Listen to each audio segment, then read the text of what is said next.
Pessoal, bom dia a todos aí. Então, sejam bem-vindos a essa aula, de laboratório de introdução robótica. Antes de iniciar a aula, deixa eu dar um aviso aqui bem breve, caso a nossa conexão seja interrompida. Bom, primeiro, tô sem internet em casa desde ontem. Vim para o Cefet para dar aula, estou aqui no laboratório. Se vocês olharem aqui na minha câmera, eu estou dentro do Cefet, dentro do laboratório. Se você olhar ali, tá os tanques, os armários, tanques aí dentro do laboratório. Estou aqui no prédio 3 da engenharia. Porém, nesse intervalo em que eu estive aqui no campus conectado à internet, a internet já caiu 2 vezes aqui no campus também.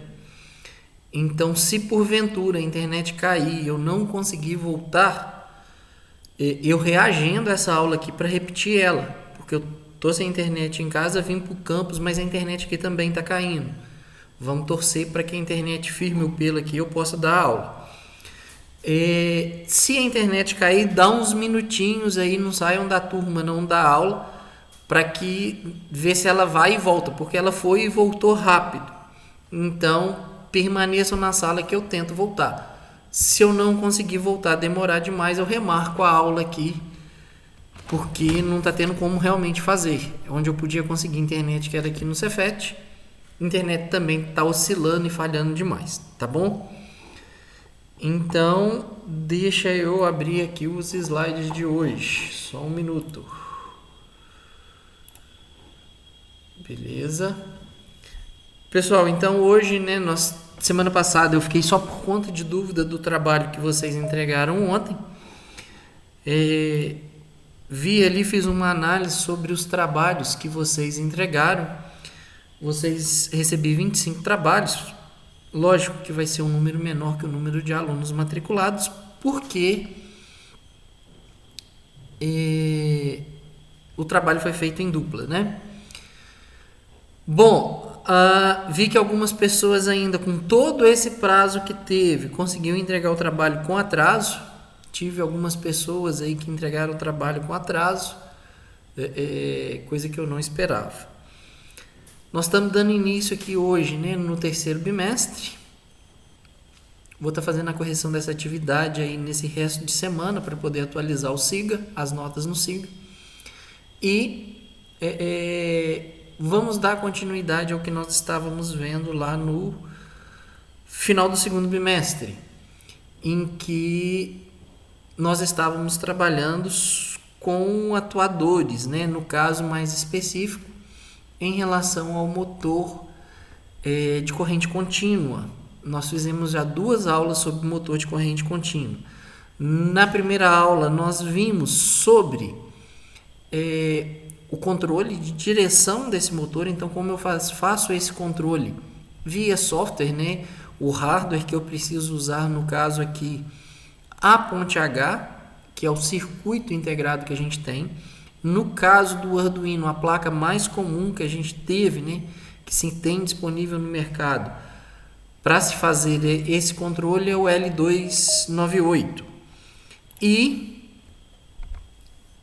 vocês utilizaram uma ponte H, um driver similar, com só uma capacidade de potência menor no trabalho que vocês fizeram para mim, que foi o L293. Na segunda aula, eu mostrei sobre como fazer o controle de velocidade e também a especificação da bateria para a alimentação do sistema embarcado, dando foco principalmente na alimentação do motor. Então, eu falei sobre as características da bateria, ensinei vocês, falei sobre como dimensionar a bateria e calcular quanto tempo essa bateria dura, de acordo ali com a potência demandada dela, o que ela consegue nos fornecer de energia. E falei também sobre como controlar a velocidade através do sinal de PWM, que é aquela modulação por largura de pulso. Na aula de hoje, que é a nossa então terceira aula sobre atuadores, nós vamos fechar essa parte de atuadores relacionado ao motor de corrente contínua. Então hoje eu encerro o conteúdo sobre motor de corrente contínua em que nós vamos estar voltados, né, primeiramente para a instrumentação do motor. Porque tudo que eu vi foi sinais que eu envio para esse motor para controlar a direção e sinal para controlar a velocidade. Hoje nós vamos ver os dois instrumentos que a gente tem para motor CC. Primeiro nós vamos falar um pouquinho sobre torque e no segundo momento nós vamos falar sobre a instrumentação ali usando encoder, ok? Então vamos lá. Então, relembrando aqui das aulas passadas, essa figura já apareceu nas 3 aulas. Está aí o motor CC com caixa de redução. Nós vimos ali sobre a alimentação, a questão de tensão e corrente elétrica.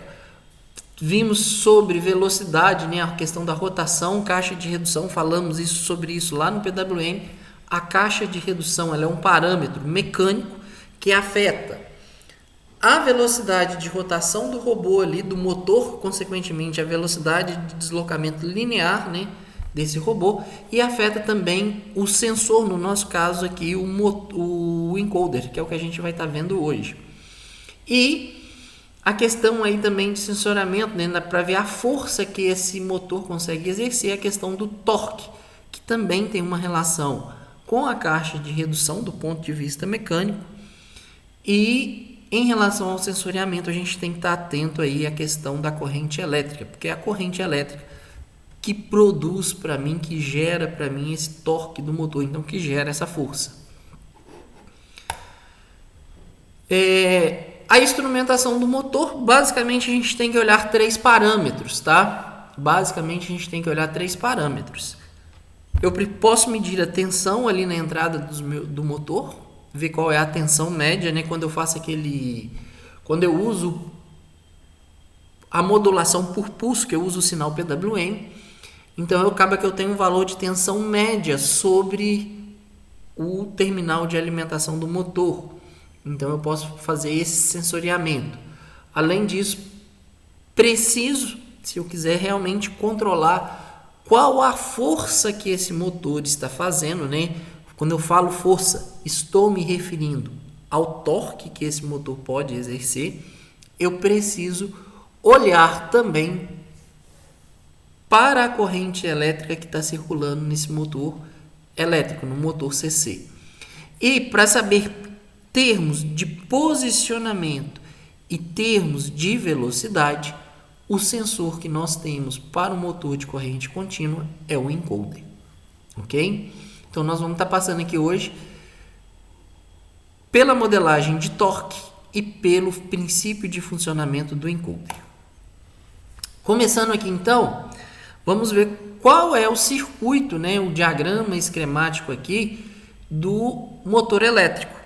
O motor elétrico, se você pega essa imagem aqui que nós temos e esquece a parte mecânica, que é a caixa de redução, vou fazer a modelagem somente da parte elétrica, que é essa parte do fundo aqui, né, que é onde está as bobinas do motor elétrico. Aquele monte de cabo que está enrolado ali na bobina, ele pode ser simplificado e representado nessa figura que eu estou disponibilizando para vocês aí agora no slide, que consiste de quê? A fonte de alimentação, que é a tensão que eu estou aplicando nos meus terminais desse motor, que é a tensão que eu estou realmente disponibilizando para o motor, para acionamento dessas bobinas. Essa bobina, ela tem uma resistência elétrica baixa, mas existe uma resistência elétrica. Além disso, como você está enrolando um monte de fio, né, de cabo elétrico ali, ao redor de um núcleo, você está criando também um indutor. Então, o motor elétrico ele é basicamente uma resistência, um indutor em série. Além disso, né, nós temos ali na saída do eixo dele, naquela questão de acoplamento mecânico, essa corrente elétrica que circula pela malha, que está circulando por todo esse cabeamento interno ao motor, produz para a gente, então, a força eletromotriz, que é essa conversão de corrente elétrica em campo magnético que resulta para mim em uma força motriz, que é o que faz então que o motor gire, que tenha rotação no motor. Então, essa força motora que está sendo gerada aqui fecha a minha malha elétrica, né? Que também é vista como uma tensão ali sobre as bobinas. Eu fecho então o circuito elétrico do motor. Aqui então, a partir da força elétrica, eu já tenho uma associação mecânica, que é o que vai produzir para mim o torque e a velocidade angular ali do robô, do motor. Então nós temos o torque gerado, a velocidade de rotação do motor e tenho perda. Qual perda que eu tenho? O atrito. Então, por mais que eu tenha um sistema mecânico, esse meu sistema está girando, você vai ter o seu atrito, um coeficiente de atrito ali em função da velocidade do motor, que é esse termo que aparece aqui, contrário à força eletromotriz, contrário ao torque, contrário à velocidade, que é a velocidade lá da física 1, né? É a velocidade vezes o coeficiente de atrito, que é esse Bm aqui no caso, tá certo? Bom, aqui eu descrevo claramente todas as variáveis presentes nesse diagrama. Então, a tensão de armadura, que é a tensão disponibilizada nos terminais do motor elétrico, a corrente elétrica que está circulando por esse motor, a resistência elétrica da armadura, que é a resistência desse monte de fio que você está colocando. Cabo elétrico tem resistência? Tem. É uma resistência pequena? É. Mas que quando você faz um enrolamento, você gasta metros e metros e metros de cabo elétrico, então, consequentemente, você cria uma resistência pequena, mas você cria ainda assim uma resistência elétrica ali dentro. Ou seja, se eu tenho resistência elétrica, quando passa uma corrente elétrica por essa resistência, vamos ter dissipação de calor, tá? Temos também o indutor elétrico, tá? Que é gerado em função desses núcleos que nós temos ali, desse núcleo magnético. A força eletromotriz, gerado também por esse campo magnético, que a gente tem os ímãs lá dentro, resulta para mim, então, no torque do motor, na velocidade angular do motor, que é o ômega. Eu repeti aqui força eletromotriz e o coeficiente de fricção viçosa, né, que é o coeficiente de fricção ali, o atrito. Quem levantou a mão aí, deixa eu perguntar. Pergunte, Ian. Então, é que você tinha falado que a caixa de redução é que produz o torque do motor. Não, a caixa de redução amplifica esse torque. A caixa de redução ela vai aumentar o torque do motor, por isso que a gente põe a caixa de redução. Mas o motor elétrico ele tem um torque que muitas vezes vai ser pequeno para a sua aplicação e que a forma de você aumentar esse torque é acoplando na saída do motor a caixa de redução, que aí mecanicamente você consegue aumentar esse torque, que é a função da caixa de redução. Certo? Belezinha, obrigado. De nada. Bom, então, agora que a gente tem um circuito elétrico, se eu tenho um circuito elétrico, eu fiz circuitos elétricos no primeiro ano, eu posso analisar, né? Usando a segunda lei de Kirchhoff, aplicando a lei das malhas, eu posso então fazer uma análise. Eu posso fazer uma análise dessa minha malha elétrica que eu tenho aí, ver como que as tensões estão se comportando dentro do motor, como que está funcionando essa queda de tensão. Então, a minha entrada aqui é quanto de tensão eu estou colocando nos terminais ali do motor, tá? O que eu tenho de queda? Eu tenho a queda de tensão sobre o resistor, eu tenho a queda de tensão sobre o indutor e eu tenho essa queda de tensão aqui que é a queda de tensão da força eletromotriz, o EDT. Então, como que fica a equação? Como que eu faço essa associação? Como que eu escrevo essa lei de Kirchhoff? A lei de Kirchhoff, então a tensão de entrada tem que ser igual à queda de tensão que eu tenho na minha malha elétrica, na minha malha do circuito. Resistor, eu sei que é R vezes I, eu tenho a queda de tensão. A força eletromotriz é a própria tensão que está ali gerando para mim a força, né, de saída que vai ser convertida em torque. É o que sobrou de tensão elétrica para produzir torque. E tenho também a queda de tensão sobre o indutor. Tá? O indutor também tem queda de tensão nele. E o indutor ele é basicamente um resistor. Tá? Então é o próprio indutor L vezes o DI/dt. O que é o DI/dt? O DI/dt é a variação que eu tenho de corrente elétrica. Ou seja, se a minha corrente elétrica ela é constante, o meu ΔI ele é nulo. Eu não estou tendo variação de corrente.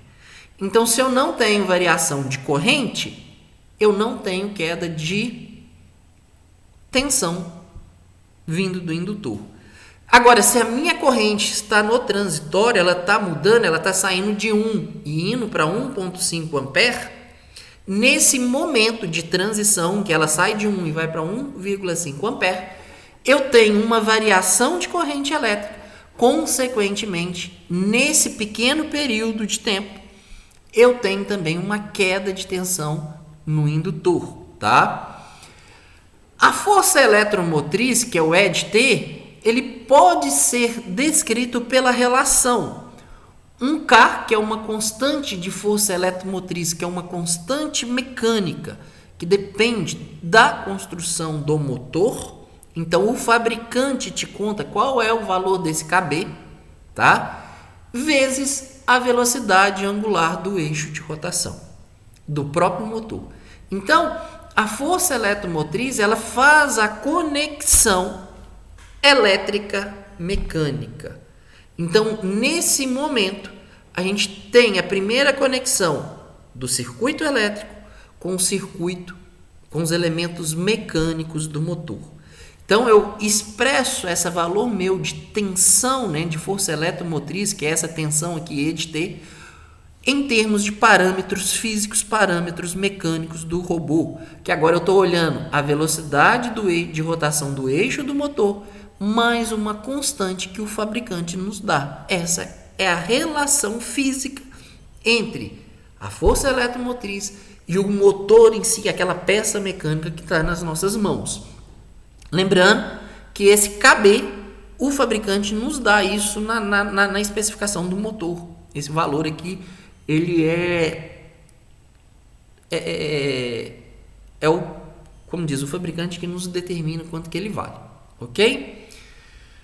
Então, daqui eu consigo relacionar. Então, eu consegui fazer uma análise, né, dessa lei aqui, desse diagrama elétrico, usando a segunda lei de Kirchhoff, que vocês viram isso lá em circuitos elétricos, só que agora eu consigo relacionar parte elétrica com parte mecânica. Bom, e agora a análise de torque, né? Torque é força. Então, agora eu não estou preocupado mais com essa parte aqui, ó, a parte elétrica. Agora eu estou preocupado com como essa conversão, já que eu fiz a conversão aqui de tensão para mecânica, para torque, que está relacionado para mim com as rotações do eixo, como que está esse torque produzido aqui? Como que está essa parte mecânica? É isso que nós vamos analisar agora. Então, eu tenho, né, que o torque, tá? O torque do motor, que é a força que esse eixo que está saindo do motor, ele consegue produzir, ele é diretamente proporcional a uma constante também que o fabricante nos informa, que é a constante de torque desse motor, vezes a corrente elétrica que está passando. Ou seja, vamos pensar um pouquinho mais amplo. A gente está na robótica. Então, você está fazendo uma mão robótica ali, tá? Você tem uma mão e essa mão é cheia de dedos. E esses dedos ali, cada articulação do dedo, você tem ali um motor elétrico do tipo CC. Essa é a estrutura. Você fez uma mão. Se você quer uma mão, você já deve ter visto em diversos casos, exemplo, em que o rapaz, o laboratório, o fabricante, ele usa essa mão para pegar um ovo e mover o ovo, ou pegar uma taça de cristal e mover essa taça de cristal. Então a pergunta que às vezes você deve se perguntar é: como que essa mão mecânica, tá? Como que essa mão mecânica consegue pegar um ovo, consegue pegar uma taça de vidro, mover ela sem que ela faça força demais a ponto de quebrar o ovo, a ponto de quebrar a taça? Justamente por isso daqui. Você consegue tracionar, colocar uma força nesse eixo de motor, uma vez que você consegue monitorar qual é a corrente elétrica que está passando pelo motor. Porque a corrente elétrica ela é diretamente proporcional, a gente tem uma constante ali que faz essa conversão, diretamente proporcional ao torque e à força que esse motor está exercendo. Então, se você sabe que está passando muita corrente elétrica no motor, esse motor está fazendo força pra caramba, ele está com um torque super elevado. Se a corrente elétrica é pequena, esse motor está exercendo pouco torque, pouca força sobre a ferramenta que ele está movimentando, seja ele uma roda, seja ele a mão. Então, isso aqui é legal da gente observar, que o torque, existe uma relação entre o torque produzido pelo eixo, que é proporcional à corrente elétrica que está passando na minha malha elétrica, tá? Por que isso? Porque eu tenho a força eletromotriz aqui, ó. A queda de tensão nessa força eletromotriz depende de quem? Da corrente elétrica. Então aqui há também uma tradução entre, uma transdução aí entre parte mecânica e parte elétrica. Então aqui a mecânica e elétrica, as duas estão juntos no mesmo ponto, conversando. Em que, basicamente, tá, de um modo bem simples, o que está acontecendo ali? Eu estou convertendo energia elétrica em energia mecânica. Bom, do que a gente chega aqui? Então, força, a gente vai fazer agora uma análise de diagrama que vocês já devem ter feito isso lá na física. Forças de mesmo sentido eu somo, força de sentidos opostos eu subtraio uma da outra. Então veja, o torque e a velocidade estão no mesmo sentido. O coeficiente, a força de fricção, que é o que eu estou perdendo ali pelo atrito, ela é oposto ao movimento do eixo do motor. Então, fazendo esse somatório de forças, esse somatório de torques, o que nós temos? Nós temos o momento de inércia, tá? Vezes a velocidade angular aqui, vezes a variação da velocidade angular. Então tá aqui, ó, que a variação da velocidade angular, ele é quem? A variação, ele é o meu delta lá da física. Então estou fazendo essa relação aqui. O d dt, ele reduz para mim a esse delta. Ou seja, a minha velocidade angular do motor está variando? Tá. Então existe para mim uma variação de velocidade angular. Então, se existe uma variação angular, o momento de inércia está contribuindo aqui para mim. Mas o coeficiente de atrito, que também é uma perda que eu tenho aqui, tá? O atrito está ali. Mas que passou para cá do lado negativo, subtraindo, que ele poderia estar do lado de cá como somando, que é o torque da carga. Qual é a carga que eu estou colocando nesse eixo? Eu estou acoplando a rodinha, eu estou acoplando a mão. Então, o TL aqui, ok? Ele é, para mim, o torque que eu estou transferindo. Então, todo torque, toda a força que o eixo de rotação produz, ele se dissipa pelo momento de inércia, ele se dissipa pelo atrito, ele se dissipa na movimentação da carga. Ou seja, eu tenho o equilíbrio de força. Força produzida tem que ser igual à força que está saindo. A soma de força produzida vezes força que está saindo desse motor tem que dar zero. Ok? Se não dá zero, a minha carga vai estar em movimento. Então é basicamente... Deixa eu só ver isso daqui. Pessoal, por que eu mostrei esse equacionamento? Simplesmente a título de curiosidade, para que vocês saibam que o motor elétrico, ele converte matematicamente, a partir do circuito elétrico, que ele está convertendo energia elétrica em energia mecânica. Para que vocês saibam que Se eu sei qual é a corrente elétrica que está passando pelo meu motor, eu consigo, a partir dos parâmetros físicos do meu motor, calcular qual é o torque que esse motor está produzindo. Se eu sei qual é o torque, eu sei dizer qual é a força.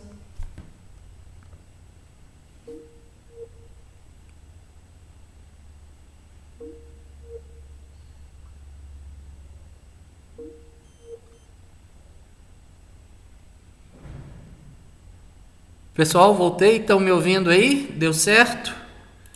Beleza, deu só uma travada. Beleza, caiu a internet aqui no Cefet. Até que momento vocês ouviram? Nossa, professor, foi no meio de uma fala. Acho que você estava falando da conversão entre... Eu estava só mostrando para vocês a fim de curiosidade, aí você ia falar. Tá, então deixa eu repetir esse pedaço. Então essa parte aqui da modelagem que eu mostrei, tá? É para representar matematicamente, a título de curiosidade, como é realizada essa conversão entre energia elétrica e energia mecânica, tá? Eu não vou exigir que vocês trabalhem com essas equações, não vou exigir que vocês façam esses cálculos, nada disso.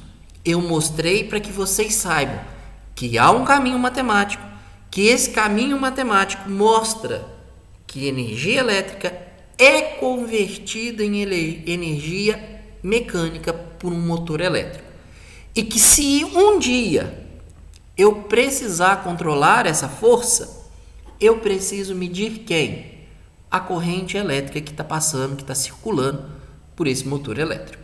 Tranquilo? Então, se eu consigo medir a corrente elétrica que eu deixo passar por esse motor, eu consigo, passo a passo, calcular o torque. Se eu calculo o torque, eu consigo chegar na força que esse motor está exercendo, tá? Qual a diferença? O Guilherme colocou uma pergunta aqui no chat. Qual a diferença do sensor de torque dos motores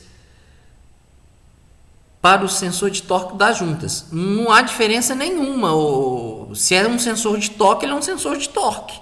Lembra que na junta você tem um motor elétrico. Então, apesar de você ter uma junta, você está medindo o torque que o motor está fazendo. Ele só está acoplado a uma junta. Não há diferença nenhuma entre os dois aí, não. Na verdade, você está medindo o torque que o motor elétrico está fazendo. Agora, se essa junta sua não é uma junta atuada, ou seja, ela não tem motor nessa junta, ela está recebendo o torque, que aí você vai ter lá na outra ponta do link, né? Na outra ponta, no extremo da junta, você tem um motor elétrico que está produzindo aí algum movimento. E esse movimento percorre essa barra de aço, esse braço até chegar na junta. Ok? Mas é o mesmo torque. Só que você está olhando o torque numa junta, esse torque da junta é produzido por esse motor elétrico, que é essa análise que nós acabamos de fazer aqui. Ok? Tranquilo? Entendeu, Guilherme? Beleza. Bom, então já que eu sei como resolver, como eu posso, né, se eu precisar de resolver essa questão de torque, agora a gente entra num ponto que é mais importante para a robótica móvel aqui da disciplina, que é o quê? É fazer o sensoriamento da roda, saber aonde o meu robô está. Então é fazer o mapeamento. Então o encoder, ele me permite, com alguns defeitos, tá? Que ele não é um sensor, ele tem problemas, mas ele é um sensor que me permite calcular em tempo real a velocidade do robô, quantos metros e qual a distância esse robô percorreu, qual é a aceleração do robô, tudo isso, seja na robótica móvel, seja na robótica industrial. Porque, como o Guilherme colocou, em toda junta eu tenho, no caso da robótica, em 99% dessas juntas eu tenho um motor. Se eu sei quantas voltas esse motor deu, eu consigo traduzir essas voltas de motor para a estrutura mecânica do robô e eu consigo saber todos esses parâmetros: velocidade, aceleração e posição, tá? Então o encoder, ele é um sensor, ele é um dispositivo eletromecânico que a função dele, a funcionalidade é transformar posição, velocidade, aceleração em um sinal elétrico. É isso que ele está fazendo para a gente. Posição, velocidade, que você vai converter mecanicamente para o dispositivo que você quer analisar. Se o que está acoplado ali para mim no robô móvel é a rodinha, eu vou calcular a velocidade de rotação dessa rodinha.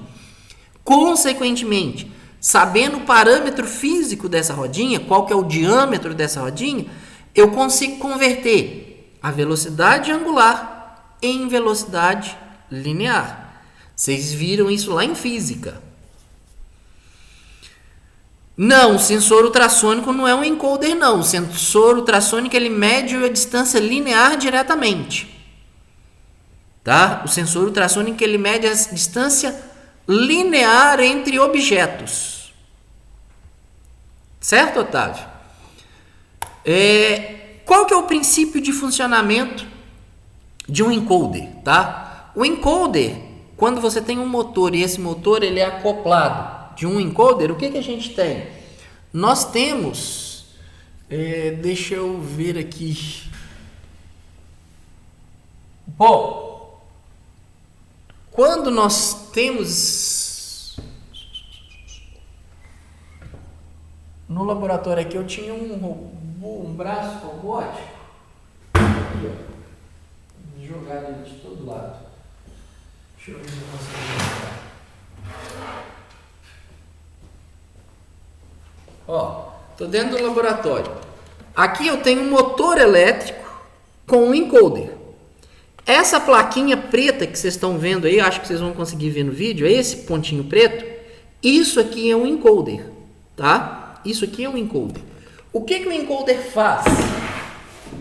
O encoder, ele é acoplado no eixo de rotação do motor. Então, aquele eixo onde você vai prender a rodinha, do outro lado dele, você tem um disco preto, igual esse daqui. Esse disco preto ele é cheio de furos. E você tem um emissor e um receptor. Um LED e um receptor de LED. Um sensor de luz. O que acontece? Cada vez que esse disco gira, né, à medida que esse disco está girando, você tem um sinal elétrico que ora você tem luz, ora você não tem luz. O que isso resulta para mim? Ele gera para mim um sinal todo pulsado. Então aqui, ó, se eu tenho um sinal só, o que ele está fazendo? Ele vai gerar pulso. Aqui eu estou sem luz, por exemplo, que é o momento em que ele está bloqueado. Aqui deu 5 volts, é o momento que ele está tendo condução, ou vice-versa, depende da lógica como o circuito elétrico é montado. Mas em 0 volts, vamos assumir que eu não tenho luz. Em 5 volts é o momento que eu tenho luz passando por esse furinho aqui. Ó. Então isso permite que eu consiga analisar esse trem de pulsos que vai ser gerado e a partir desse trem de pulso eu consigo então converter isso em distância. Na verdade, eu vou conseguir converter em distância a partir de saber quantas voltas esse eixo deu, quantas voltas completas, quantas revoluções completas o eixo do motor conseguiu gerar, tá? Aqui a gente tem um encoder, que a gente tem são sensores ópticos que você pode ter isso com 1 ou 2 canais, e você pode ter também uma forma de referenciar para você saber aonde que o seu encoder está, para você poder zerar. Então por isso que eu tenho os pulsos, né, de contagem ali de distância, e eu tenho esse sinal O aqui, que ele é o sinal absoluto aí no caso, né, que é o momento em que eu falo, ó, tô no zero agora. Ou o meu disco deu uma volta completa, e aqui agora, na hora que o sinal O é ativado, que eu tenho esse pulso isoladamente, é o momento em que o disco fez uma revolução completa. Ok? Então eu posso usar essas formas de onda aqui de diferentes formas. Como que nós vamos usar essas formas de onda? Isso aqui, ó. Eu inclusive sei, tá, determinar se o meu encoder, se o meu motor está girando no sentido horário, se ele está girando no sentido anti-horário, tá? Por quê? Uma vez que eu tenho 2 canais, ou seja, eu tenho 2 sensores monitorando o eixo, Observa que eu tenho uma sequência de bit alto e bit baixo gerada diferente. O canal A, ele está mostrando 0, 0. O canal B, ele está mostrando 0 e 1. Ok? Depois, o canal BA vai passar a ser 1 e 1. O canal B, ele passa a ser 1 e 0. Há uma defasagem aqui de 90 graus entre os dois. Isso, o fabricante gera essa defasagem de 90 graus mecanicamente ao posicionar esse sensor óptico aqui de um lado e sensor óptico do outro.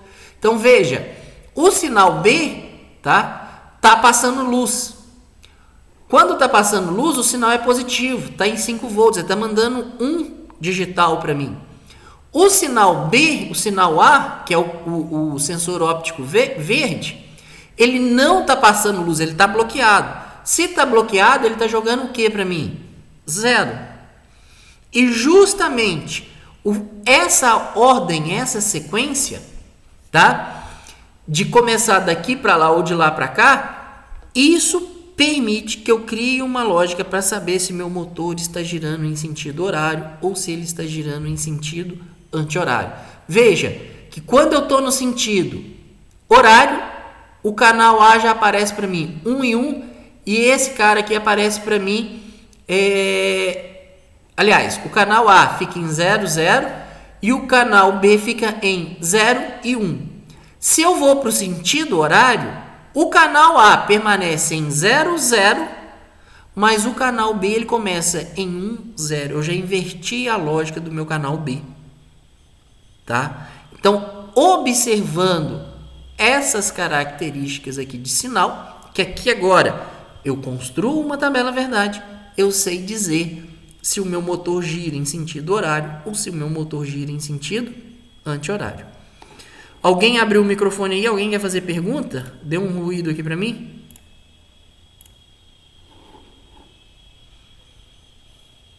Bom, beleza, vamos dar sequência aqui então. Então, ó, a partir dessa leitura, como eu tenho 2 canais, eu preciso de 4 bits para saber essa sequência. Veja que eu posso gerar aqui sentido horário e sentido anti-horário. Então aqui, ó, sentido horário. Canal A é 0, 0, 1 e 1. 0, 0, 1 e 1. O canal B ele começou como 0, 1, 1, 1. Espera aí que eu... Na verdade, a minha tabela aqui está invertida. Os títulos aqui da tabela ficou invertido. Então, ó, 0, 0, 1 e 1. O canal A bateu. O meu canal B aqui, ele está em 0, 1, 1, 0. 0, 1, 1, 0. Já pegando a imagem aqui sentido horário e olhando a tabela de baixo. O canal A continua sendo 0, 0, 1 e 1. Então, não mudei essa coluna. Porém, o meu canal B ele começou em 1, 0, 0, 1. Exatamente o que eu tenho aqui. Ou seja, eu consigo produzir informações para eu analisar. Os títulos da tabela aqui ficou invertido, tá? Então, aqui é o anti-horário, aqui é o horário. E veja que a tabela verdade ela é diferente. Então, analisando a tabela verdade, eu sei dizer se o meu canal, se o meu robô, se a roda, se o motor está girando no sentido horário ou se ela está girando no sentido anti-horário. Daqui para frente é pegar essa tabela digital e programar e fazer a minha lógica de análise. Porque as próximas linhas dessa tabela aqui é uma repetição do que eu tenho dessas 4 linhas. Não tem como isso aqui fugir. Isso aqui vai ficar repetindo infinitamente enquanto o motor estiver girando. Correto? Então, por isso, eu sei dizer se ele gira anti-horário ou se ele gira no sentido horário. Precisão. A precisão do encoder depende da quantidade de furinhos que ele tem. Essa quantidade de furos é a quantidade de sinal que eu estou recebendo. É a quantidade, é o tamanho dessa tabela verdade que eu vou conseguir montar para uma revolução completa, para uma volta completa do meu eixo. Então, eu tenho comercialmente encoders de 16 pulsos por volta, de 32 pulsos por volta, de 64, 128, 516. Há motores industriais aí, né, profissional, com 1024, depois com 2048 e por aí vai. Sempre aumentando aí em potência de 2, né? 2 elevado a 10, 2 elevado a 11, por aí afora nós vamos. Então, o que muda para mim? Consequentemente, quanto mais preciso, tá, é o meu encoder, mais caro vai ser eu colocar esse encoder, tá? Então, como que eu consigo usar um encoder num robô que eu estou fazendo aqui no laboratório? A gente compra um encoderzinho vagabundo, como esse daqui, de 16 pulsos por volta, e associo a esse encoder a caixa de redução. Eu, consequentemente, aumento o meu torque do motor e aumento esse número de pulsos. Tá? Vou mostrar isso no exemplo que eu tenho aqui à frente nos slides. A porta PWM, Gabriel, ela não funciona como um encoder. Ela gera um sinal semelhante ao sinal produzido por um encoder.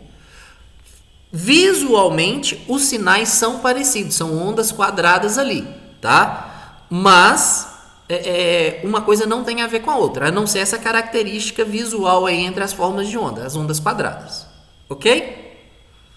Mas o PWM não é um encoder. Para começar, o PWM é um sinal de saída. O encoder ele é um sinal de entrada, gerado por elementos completamente diferentes. Só há semelhança na forma de onda, que é essa forma, deixa eu voltar no slide, que é essa forma de onda quadrada. O encoder, o período on e o período off aqui, né, do sinal, no caso é o mesmo período. Tá? Se o motor estiver em movimento, esse período aqui ele é o mesmo. Não há variação desse sinal se o motor estiver em movimento contínuo. No PWM, o tempo on e o tempo off varia, né? Como a gente sabe. Cadê o Ian? O Ian tá com a mão levantada aí. Pergunte, Ian.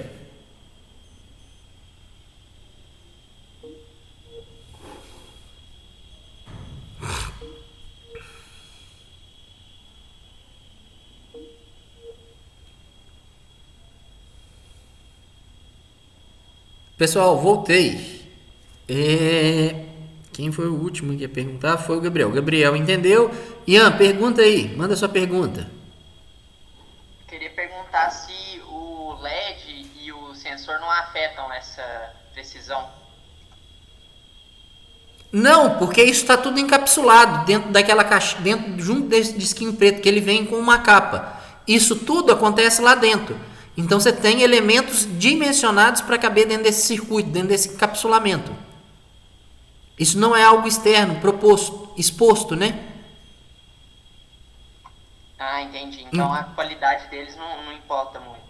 Não, a qualidade importa, mas o fabricante assegura que a qualidade que ele está te oferecendo de sensor garante que seus encoder vai funcionar com 16 pulsos, ou vai funcionar com 32 pulsos, ou vai funcionar com 516 pulsos por volta.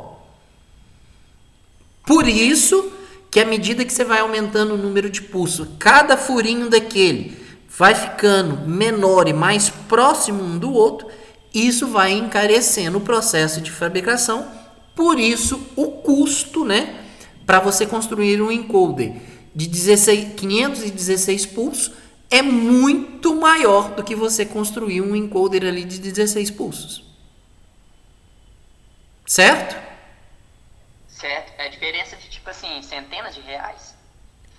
Enquanto você compra um discozinho desse daqui de 16 pulsos aí, um encoder desse, você compra aí no Mercado Livre por uns 40 reais, um de 516 hoje, do jeito que está o preço do dólar aí, deve estar custando na faixa de 5 mil reais. É essa variação aí, mais ou menos. Diferença gritante, né? Sim, sim. Então, por isso que esses discos de resolução, né, com mais resolução, são somente para aplicações de alta precisão industrial. Ok? Porque não envolve, tá? Outro fato importante, não é só a construção do encoder, mas a construção do hardware. Você vai ter que ter um hardware também muito mais veloz para processar esse encoder. Então você traz dois problemas. Então se você não tem um cara disponível para monitorar o encoder e tá chegando esse monte de pulso de uma vez, não adianta você ter um encoder ali que está te dando sinal. Você não consegue processar esses sinais que estão chegando. Então é duas coisas que encarecem aí o uso de encoder de precisão. Primeiro, o encoder. Segundo, quem vai processar, né, qual o elemento que vai processar esse monte de sinal que ele vai gerar para você.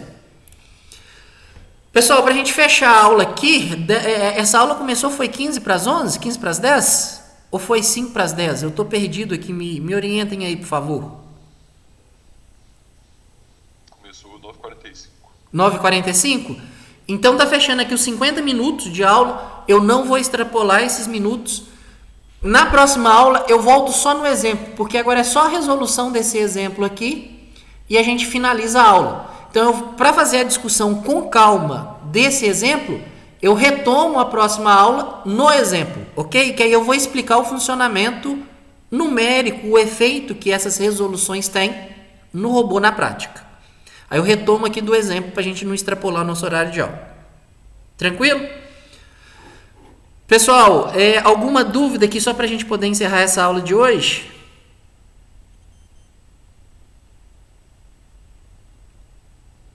Bom, ninguém manifestou, então vou entender que não. Na próxima quinta-feira eu retomo então a atividade aqui de laboratório Introdução à Robótica a partir da resolução desse exemplo aqui que eu estou parando hoje, ok? Pessoal, obrigado aí pela presença. Desculpa a interrupção aí, a internet que caiu 2 vezes, travou 2 vezes, mas paciência, é o que nós temos aí para esse período que a gente está vivendo. Obrigado a todos, até terça-feira em LPAP. Bom final de semana para todo mundo aí. Falou, Lucas. Até mais.